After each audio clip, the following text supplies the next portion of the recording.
Pisces, you have me crying. As soon as I got in your energy, you motherfuckers.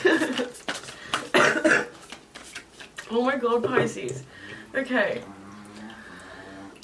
This is gonna be a love reading. It is. It's a love fucking reading. I know it. Stop it. 7th house. Partners. It's a love reading, Pisces. I feel like my Pisces, you guys. Wow, I just want to cry straight away. Like, I feel like you have so much love for someone. Like, this is weird. I actually haven't had a reading. You were the only reading that I felt like this strong. But I just want to bawl my eyes out because I feel like 3rd house messages. I feel like you guys have found someone, you've connected with someone who almost feels like a fairy tale to your soul. It's so weird. Look, 9th house faith. This person is forcing you to have like your faith so tested. This is crazy. I'm like literally crying. What the fuck? Bitch, calm down. We have earth element stability. Okay. You guys, my Pisces that I'm tuned into at the moment, like whoever it is that you guys are connected with, this person is like a beacon of fucking light in your heart. Like, I just can't believe that.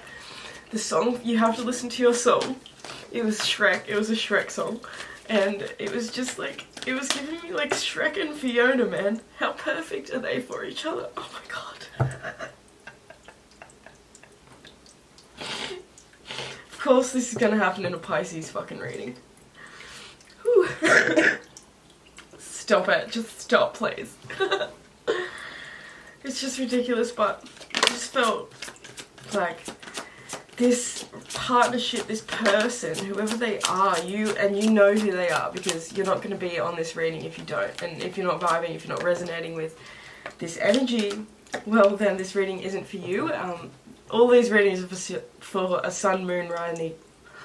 I can't speak, Pisces. Sun, moon, rising, Venus, and fucking North Node, as well as progressed. So you have a lot to choose from. If this reading doesn't vibe with you, then it's not your reading, but for my Pisces that it is your reading, this is a deep, deep love reading. I don't think I'm going to make this reading too long because I don't want to like go down the rabbit hole, because I feel like you have a really deep emotional attachment to this person, and I don't want to be one of those readers that just, you know, fills your head with false shit, because there's a lot of them out there, let's be honest. You know, a lot of people, I don't know what they're thinking. Let's just not even go down that rabbit hole. But anyway, we have the lover archetype. Look, we have femme fatale.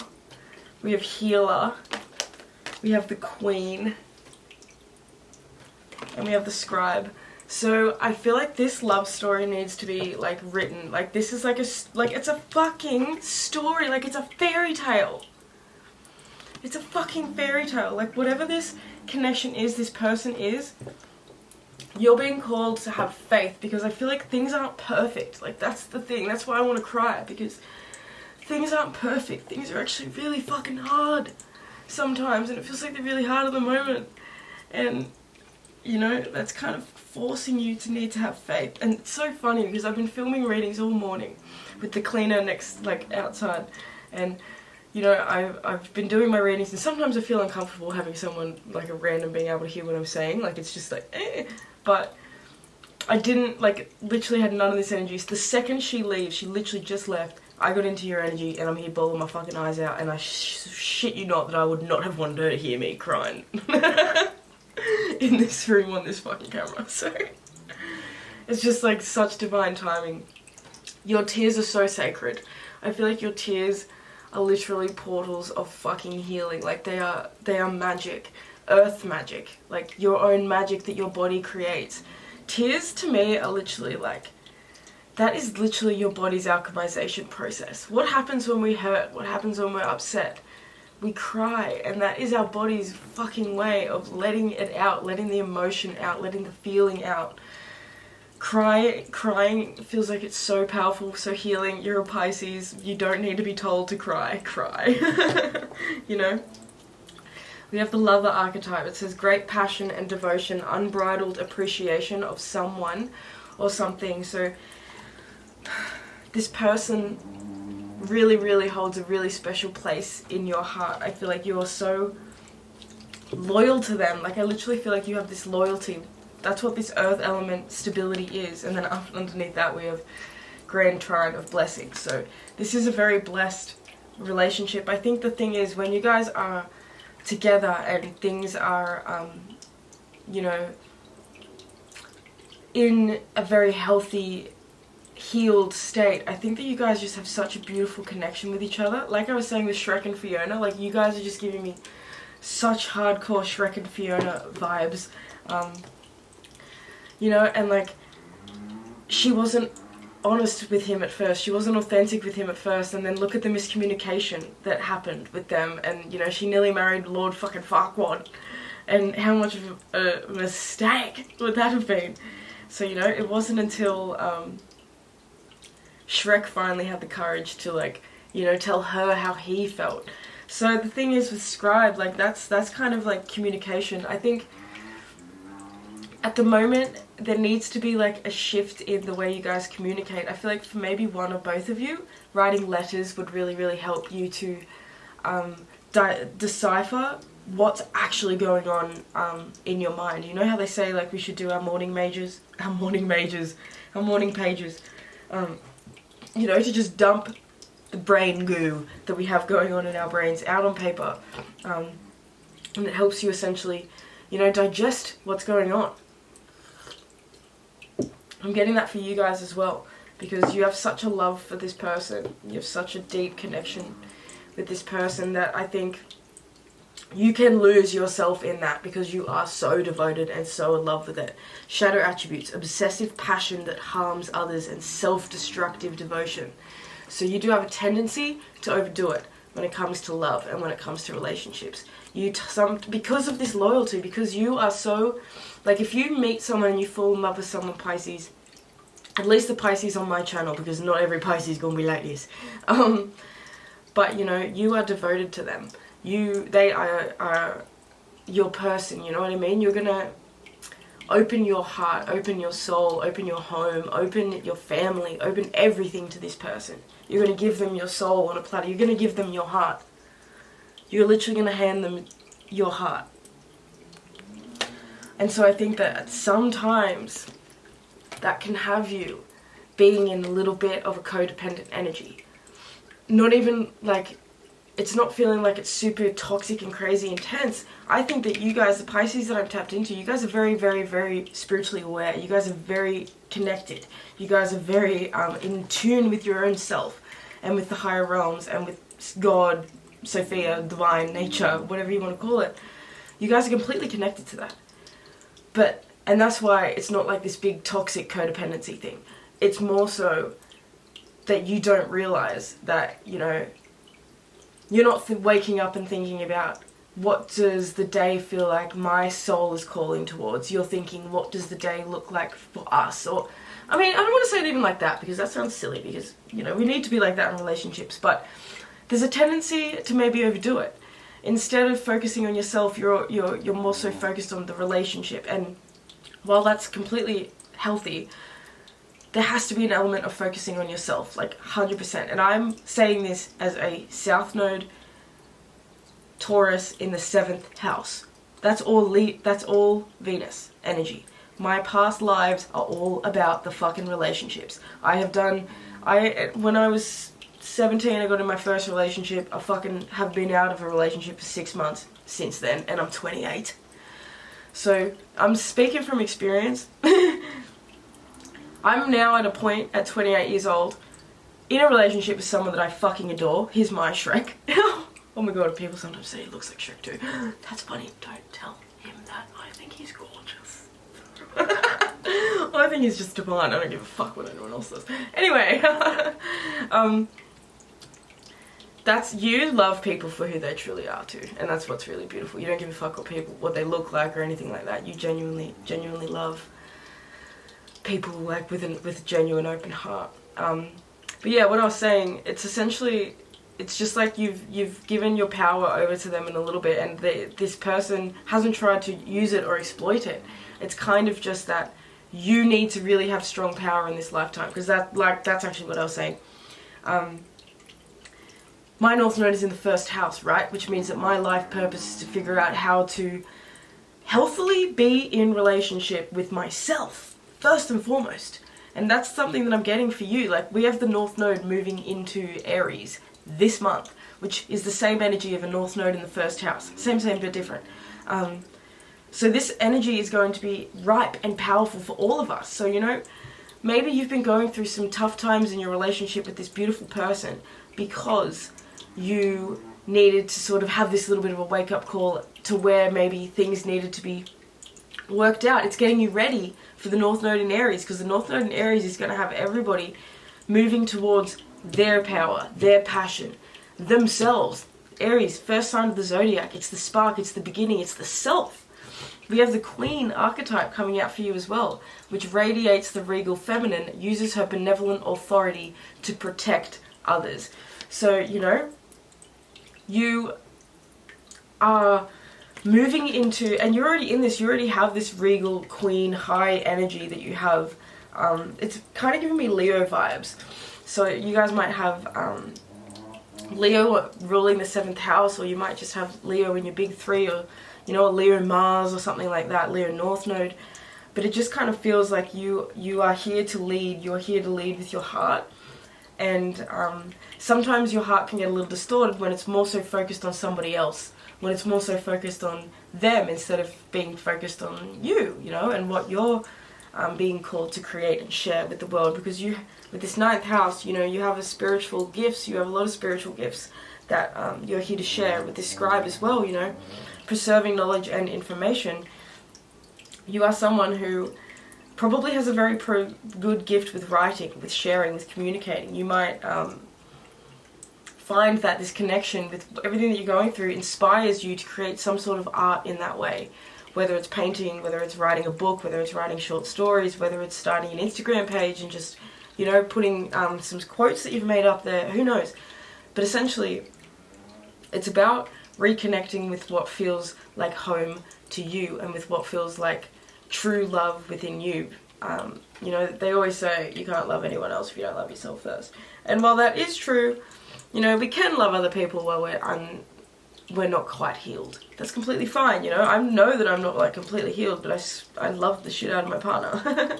You know, so we do have to do a level of work where we can accept ourselves and we can start to look in the mirror and see, where am I, you know, putting walls up. I feel like you guys have a tendency to maybe put walls up sometimes when it comes to receiving, because you guys give love very freely, but I don't know if you're very good at receiving it. So I think, you know, that's kind of why maybe you're sort of needing to have a little bit of a think and have a little bit of a relationship clear up, just because that is what's coming up, you know what I mean? Yeah, I don't know, I just feel like you shouldn't fret. Like, I feel like things might be a little rocky with your partnership at the moment, but I feel like this isn't the end of anything. In fact, I kind of feel like it's a beginning. Femme Fatale says light attributes highlights the erotic energy of the feminine, opens your heart when your dependency is rejected. Shadow attributes inappropriate use of sensuality, attachment to money and power. So this is the thing. I wanted to read this too. The shadow attribute to the Queen is becomes arrogant when authority is challenged, controlling and demanding. So the thing is, there are some little kinks that need to be worked out. There are some little attachments that you and this person might have to maybe some unhealthy ways of being in relationship. And the thing is, I feel like, you know, I think for a lot of you guys, it's really about feeling like you don't have to depend on anybody else to fill your cup up with like self-love. I feel like some of you guys, you tend to validate yourself through the eyes of other people, and that's why, in a way, this person has to reject some aspects of you, has to reject some versions of you, so that you can finally kind of look in the mirror and pay attention to them, you know what I mean? This rejection, like rejection is protection. Opens your heart when your dependency is rejected. So, you know, you were being dependent in a sort of way, and that dependency was rejected. So the universe is calling you to have faith. Have faith in where this is going, have faith in where this is headed, and have faith in where essentially the universe is leading you and guiding you. I don't want to take all that, I don't feel right. We have the Knave of Wands in the reverse, and the Four of Cups as well. So, you know, you can see by these cards, this Four of Cups, there is a little bit of indifference going on. There is a little bit of maybe both sides of the story not being quite understood. It feels like there is definitely like a little bit of tension. It feels like maybe even some like arguments, or just like, you know, heated moments, you know, snappy moments, just like little things like that.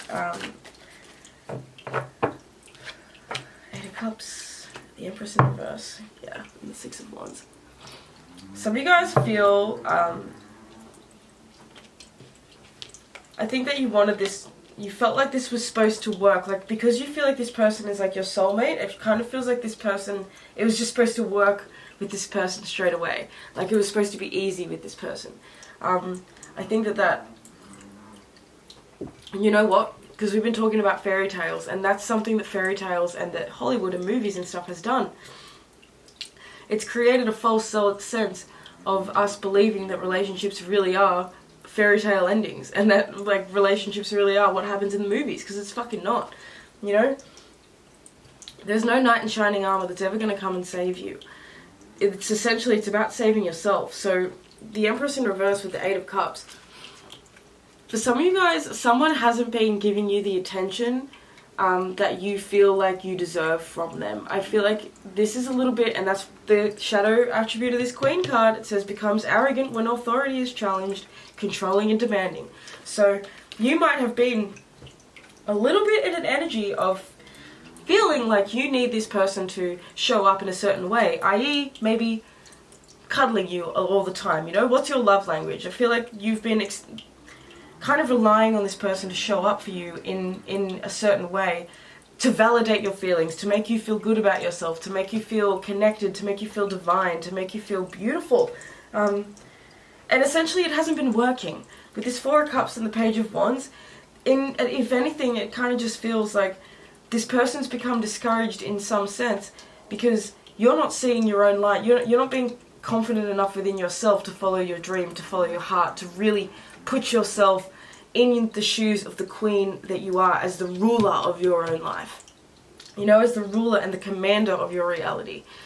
It kind of feels like, you know, they see you as, you know, you get a glimpse of that. You get a glimpse of this heat, this fire, this passion, and you start to sort of like make things happen, and you start to work, and you can be really committed and diligent when it comes to your goals and your projects and getting things done. And I honestly feel like this person, it's genuinely, this person's attracted to the fact that you are someone who is ambitious. You are someone who feels like they have purpose and feels like they want to do something specific in the world. This person is attracted to that.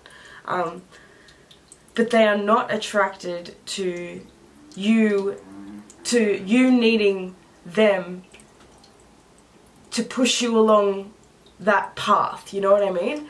And I mean, in a way, how do I say this? I'm trying to kind of make this make sense. I feel as though they feel at times like they've had to push you to do what you want to do. Even though this is your thing, even though this is what you want to do, they've had to sort of push you, because your faith in yourself can sometimes be lacking. They have faith in you. They see the truth of you. They see you clearly. But you haven't always seen yourself clearly. And that's why this energy is kind of like a little muddled up at the moment, because you're needing to do the work on seeing yourself clearly. This is cutting away every distortion that tells you you are a certain way, that tells you that you're not lovable, that tells you that you aren't deserving, that tells you that you can't have, you know, a reciprocal relationship. People think, because of Hollywood and fairy tales and shit, that when you meet the one, that you just meet them and it's happily ever fucking after. Like, relationships take work. They take so much work. And that's the thing that's coming up this month. This month is about you learning that you need to work on you because your relationships need work, you know? I think that you guys are very relationship-orientated people. You really believe in love. You love love. And at times, look, Four of Wands, at times, that can have you not serving yourself. The Devil in reverse. It can have you, you know, staying attached to situations that really aren't actually serving you anymore. We have the Seven of Wands, the Four of Wands, and the Eight of Wands. So this is all about your spiritual connection and your passion, your desire, your drive, your excitement. The Seven of Wands, this feels like, you know, it's time to maybe stop letting other people always have a say about what it is you're doing. This is giving me like less words, more action. Instead of talking to people about what you're going to do, just do it. And I think that that's something this person finds kind of a little frustrating sometimes, is it might be like you like talking about things, but you don't always physically actually make them happen. I think this Four of Wands and this Eight of Wands, they want you to really find this joy, this light, this happiness, this peace, this home within you. They really want you to find home within you before they can find it.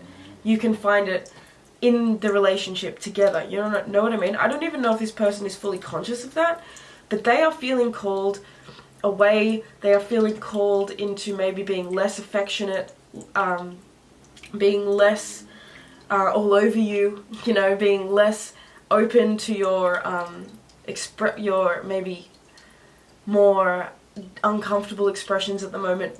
I think that they're being called away from that because the Spirit is calling them, you know what I mean? Spirit is calling them to take a step back for them, but also for you, because you're needing to find this doorway, this gateway of opportunity within yourself. It's not about finding it in someone else now. The Eight of Wands, it wants you to focus on something and to make things work. We have ritual, bison, I love that, and reliability, goat. Power underneath that. You know, so this is really getting to work. The goat, that's Capricorn energy, and then we have bison. So, and then we have the deer. You know, these are all animals that are able to do a lot of traveling. They are all animals that are able to move, you know, and to migrate and to move to different pastures and plains. You know what I mean? Like, I'm trying to say, like, these are all animals that move around. They're very agile, they're very quick, they're very powerful. So, you know, I kind of feel like with this earth element stability, you've been stuck in an energy for a little bit too long. You've been kind of in a mindset, in a comfort zone. That's what it feels like. You've been in a comfort zone, and so it's time to move out. This ritual, bison, it feels like really stick to your spiritual practices at the moment. I feel like it's really important to connect with your spirituality, because that's where a lot of your power lies. You are a Pisces. So, you know, I'm sorry. Your power lies in your connection to spirit. It lies in your, that's the power of Pisces. You know, nobody can connect to the divine like Pisces. Pisces just doesn't even have to try. Pisces just dissolves into the infinite, you know what I mean? So with this ritual, this reliability, and this power, you need to become more reliable to yourself. You need to become more loyal to yourself. You need to do more things for yourself, like ritual. That's literally like making your self-care a ritual, making your devotion to yourself a ritual, making your work a ritual, making everything a ritual, you know? Because reliability, goat, that's kind of giving me Capricorn vibes. So, you know, it is about climbing that mountain and doing something that inspires you and that really awakens you to your potential and to what's to come, because this person loves you and wants to be with you and is connected to you and adores you, but I feel like they can feel the toxicity at the moment because you've started to really rely on them to you know, provide a sense of stability, a sense of what's the word, like encouragement, all that sort of stuff. Like you kind of turn to them now, and Seven of Swords in reverse with the Priest. They intuitively know that you've become too reliant on them, and so the Wheel of Fortune is here for you to make a change, and you know, them to make a change as well, because they can't have you being reliant on them, because they're powerful as well, and they have their own things. Both of you are very powerful. That's why the Deer is coming out.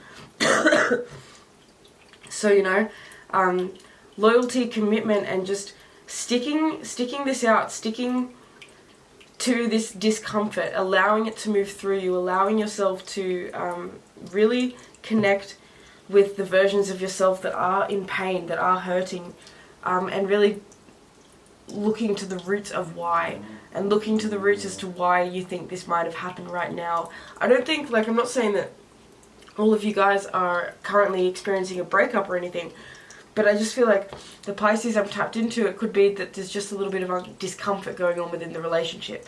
And so this is kind of giving you a little bit of insight as to why, because it's time to move on. It's not move on from them, but it's time to move on from relying on someone else. It's time to really step into your own spiritual power and spiritual essence, and to follow your passions 2,000,000%, because this person's here to support you in your own thriving. You know what I mean? I heard something the other day and I thought it was really powerful, and they were saying, like, the most sorry guys, they were saying that the healthiest relationships are relationships that both people could be completely independent in. They have their own shit, they have their own friends, they have their own careers, they have their own stuff going on, and they are thriving in that. And then the relationship itself is in the middle and thriving too, and they come together and they connect and they build with that and build on that. But individually they're both, you know, comfortable within themselves. They're both connected to what they're doing, they're connected to their why, all that sort of stuff. So these are all just lessons. You're moving into a very powerful period of time of being in relationship in a very healthy way, but you know, you have to go through the mess in order to sort of figure out how to clean it up. You know, that was a weird analogy, but we're just going to roll with it. So Pisces, I love you so, so much. I'm going to end this reading here. I hope that this resonated. I hope that you enjoyed it. Let me know what's going on with you in the comments down below. I can't believe that I started off this reading crying. That was hectic. I'm feeling all good now, so you know, I think that this is a very overwhelming experience that you're going through, but at the same time, and it can bring up a lot of sadness, but at the same time, you have a strength and a diligence to be able to move through this. Because with this 9th house faith as well, you know that things are going to work out in the end, and trust your intuition, because your intuition is 100% correct. So, okay, we're going to leave that there. If you resonated, do give it a like, a thumbs up. Let me know in the comments what's going on. Like I said, any suggestions that you have for future videos, I'd love to know. Astrology, tarot, whatever. Cancer Sun and Leo Sun solar return readings for the month of for July and August will be 25% off. So Cancer Sun until the 20th of July will be 25% off, and then Leo Sun from the 20th of July to the 20th of August will be 25% off as well for their solar return reading. So if you are a Leo Sun or a Cancer Sun, or you know one, do hit it up, check out your year ahead chart. So I think that's just about everything. I'd like to thank your angels, your What a bitch. It literally cut me off as I was saying thanks to your ancestors. So thank you, ancestors, for allowing us to receive these messages. If you haven't subscribed to my channel, do that now. What are you waiting for, you crazy Piscean bitch? And yeah, if you want to book a personal reading with me, you can book a tarot or astrology. You can book a tarot or astrology reading with me through the link below. I have live and pre-recorded readings, so do check them out. I love you so much, Pisces. I hope that you have the most incredible July, and I will see you in the next reading. Peace.